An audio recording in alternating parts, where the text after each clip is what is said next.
Did Buckingham Palace or Prince William set a trap for Prince Harry and Meghan Markle, and were they gullible enough to fall into it? Again, I have to be careful what I say, but that I won't be able to show, my children my homeland. So Meghan Markle wanted to rewrite the royal rules, and King Charles just handed her the rewrite of a lifetime. The Duchess, who once dreamed of curtsies, crowns, and camera flashes, just got a royal reality check. I believe that Prince Archie and Princess Lilibet need to be stripped and removed from the line of succession. Reports are swirling that King Charles has quietly booted Meghan's kids right out of the royal line of succession. And let's be honest, no one's clutching their pearls in surprise. As pressure grows on the UK Parliament, King Charles and Prince William to take action on all the wayward royals. After years of interviews, tell-alls, and truth bombs, it seems the palace finally dropped one of its own. Harry, once the cheeky prince, now looks like the world's most overworked podcast guest, wandering through Montecito in emotional exile while Meghan turns every setback into a branding opportunity. Meghan views those two children as commercial assets, which is gross and awful. Remember when she said she wanted privacy? Yeah, right. This is the same woman who filmed a Netflix confessional that made Buckingham Palace trend harder than any royal wedding. And now the woman who spent years claiming the crown didn't protect her family is reportedly furious that the monarchy won't protect her titles either. Oh, the irony. One bill, and it would deal with Meghan and Harry, but also critically, P. Dinah, it would deal with Archie and Lily too. From fairy tale tiaras to California PR disasters, Meghan's royal run has officially hit the tabloids harder than a headline about Harry's frostbite. But what King Charles just did, that's not a snub, that's a royal eviction notice. And trust me, the reaction from Meghan's camp will make this royal feud explode in ways no one's ready for. Meghan needs content. It's really quite sad. Imagine this. The year is 2026, America's 250th birthday bash. Red carpets, royal fanfare, and flashing cameras. Every major royal is lined up to celebrate the historic US tour. King Charles in April, William and Kate in July. Even minor cousins are polishing their medals for photo ops. But the couple who actually live in America, not invited. Yup, Harry and Meghan, the self-proclaimed global royals, didn't even make the guest list. And that's like hosting a barbecue in someone's backyard while telling them to stay inside. Apparently, King Charles is not going to make a detour to go to Montecito, and it's unlikely that Harry will go and join him, because what will then happen, he will dominate the headlines. Sources say the palace wanted to focus on working royals, which is royal speak for you quit, now stay quit. It's poetic, really. The Sussexes spent years lecturing the monarchy from a California mansion, and now the monarchy's showing it can do just fine without that. The US tour snub wasn't just political, it was personal. It screamed, you chose Spotify deals over royal duties. Enjoy your podcast royalties, not royal ones. And while Meghan's PR team scrambled to reinterpret the snub as a scheduling conflict, insiders say it cut deep. For a couple obsessed with legacy and visibility, being excluded from the biggest international stage was the ultimate humiliation. Meghan Markle are set to be left out in the cold, lots of people are saying, and basically because they are no longer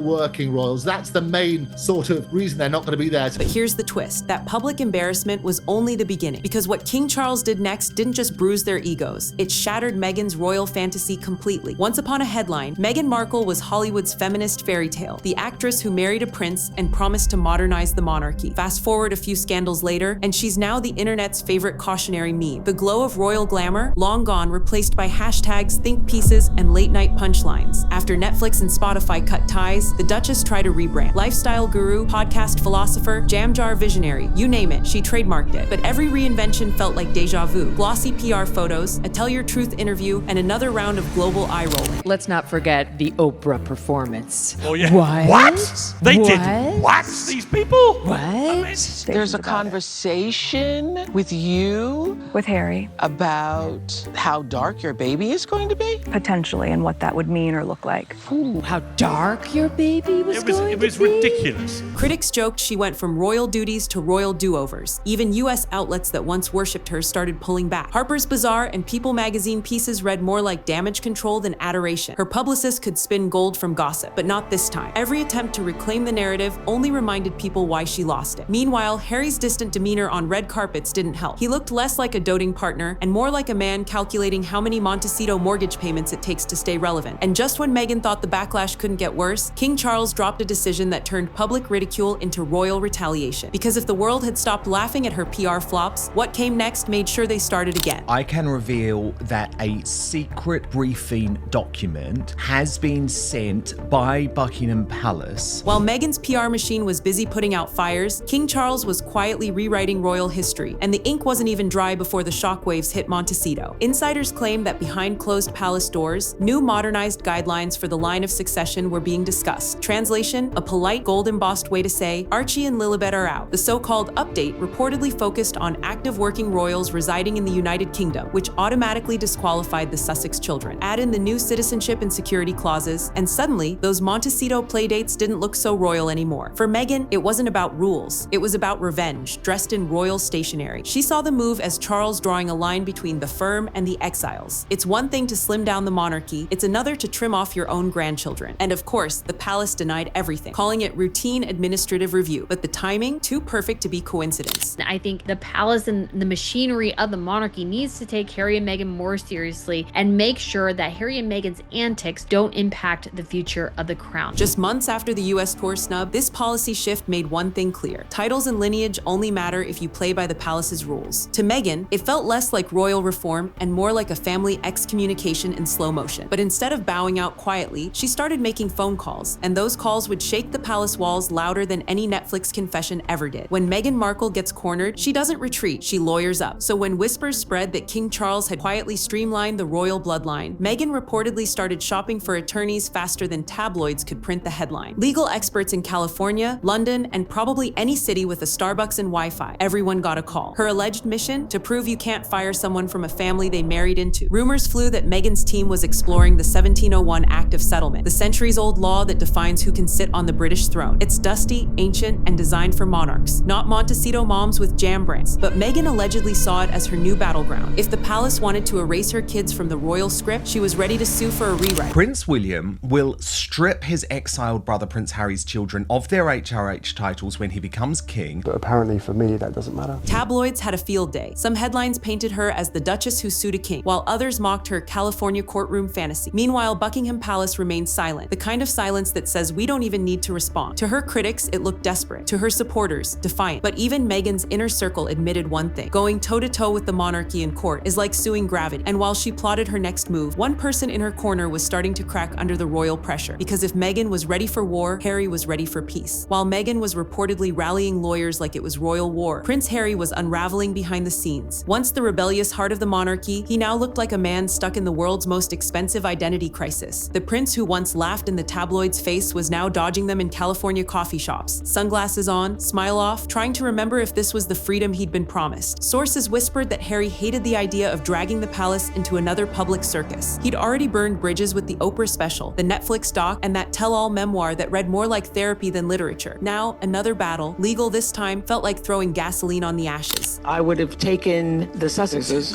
So I get a call from Prince Harry on Easter Saturday, and he says, "Sorry to bother you, but..." What's the secret to your eternal personal glow? Well, Harry. Meggu, celebrating the sexy earth goddess in all of us.